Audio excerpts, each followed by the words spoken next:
The work that I've done in the nonviolence movement as an advocate started in my own household, although I wouldn't have known it back then.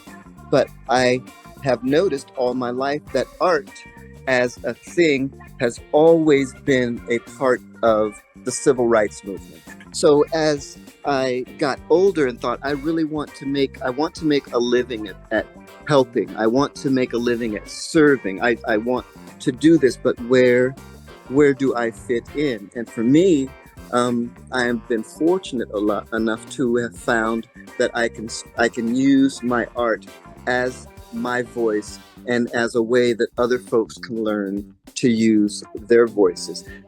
So I had experience with SAS, Sexual Assault Support Services in Eugene.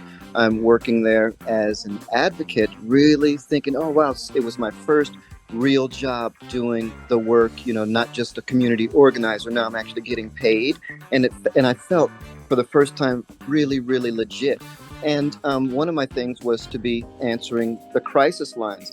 The midnight that I'm on, I get calls, and both voices were surprised and startled to hear a man's voice on the other end, which makes complete sense, right? So I didn't even finish my shift, and I thought, I know I want to do this work. I know I'm good at what I do, but I can't do this. And so I got a chance to start to facilitate art through we had families who would come in and have sessions with us, and I started doing art, and it was that collective space where we had parents and kids together that really validated once again that this art thing was a real thing and could really be useful. So being able to find my place and being able to do the thing that brings me joy, I've never been happier. But that facilitation and seeing that happen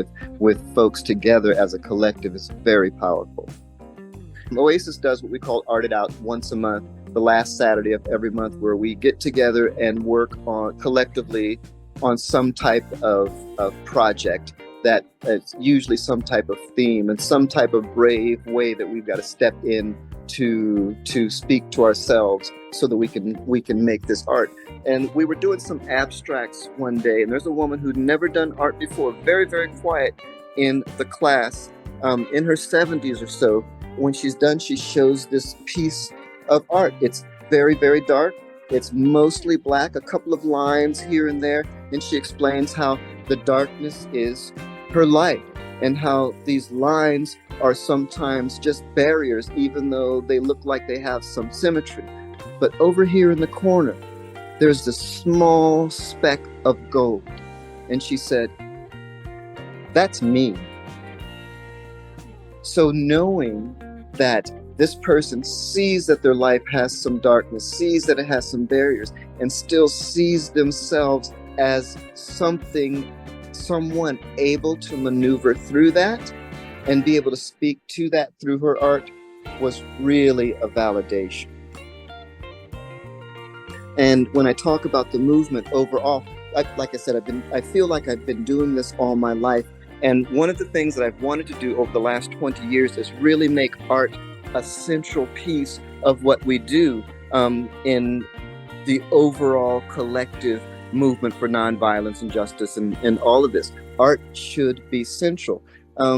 It used to be kind of like a garnish. We would have it in another room when we were meeting so that folks could, decompress or take off some stress. The art was over here. And one of my things was to really make art center, to really show what art can do for society when we're all collaborating on it.